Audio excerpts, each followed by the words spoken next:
జై శ్రీకృష్ణ. అయితే దుష్యంతుడు వెళ్ళిపోయిన తర్వాత శకుంతల ఎప్పుడూ అతని జ్ఞాపకాలతోనే ఉండిపోయింది.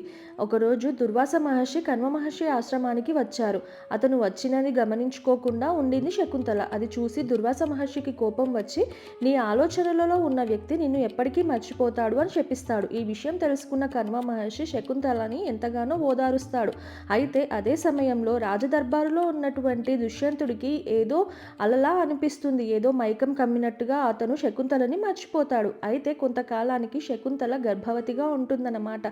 ఆమెకి ఇచ్చిన రాజముద్రికను చూసుకుంటూ ఉంటుంది. ఆమెకి పండంటి కొడుకు పుడతాడు. అతడే భరతుడు. భరతుడు చిన్నప్పటి నుంచే చాలా ధైర్యం కలవాడు. అతడు ఎప్పుడు పాములతోని అలాగే పులులతోని ఆడుకునేవాడు. అతని ధైర్యం చూసి శకుంతల ఎప్పుడు గర్వంగా ఉండేదన్నమాట.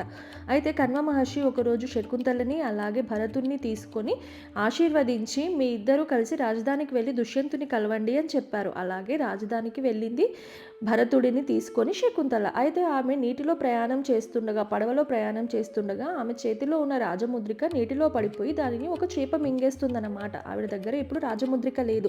ఆవిడ రాజదర్బారుకు వెళ్ళి రాజుగారి ఎదుట, దుష్యంతుడి ఎదుట నిల్చొని, రాజా, నేను శకుంతలను, ఇదిగో మన కుమారుడు భరతుడు అని చూపిస్తుంది. కానీ ఆవిడ మాటలు అతను నమ్మలేదు. నీవెవరో నాకు తెలియదు, నీవు నాపై నింద వేస్తున్నావు అతనిని అని అమ్మని అనుమానిస్తాడు. అదంతా శాపం వల్ల జరిగింది అన్న సంగతి అతనికి తెలియదు. అయితే ఒకరోజు ఒక మత్స్యకారుడు పట్టిన చేపల వలలో ఆ చేప చిక్కి దానిని కోసినప్పుడు అందులో నుంచి రాజముద్రిక బయటికి వస్తుంది.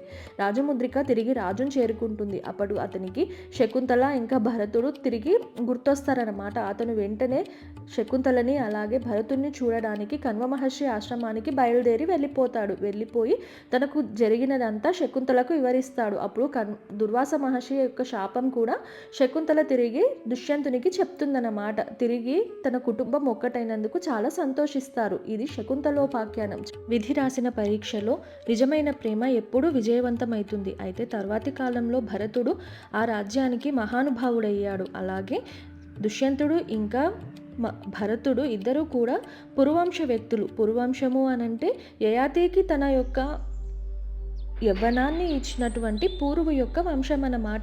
ఈ పురువంశమే తర్వాతి కాలంలో కురువంశంగా వచ్చింది. కురువంశస్థులే కదా మన కౌరవులు పాండవులు. ముందుగా తెలుసుకుందాము. Please do subscribe my channel. Thank you for watching. జై శ్రీకృష్ణ.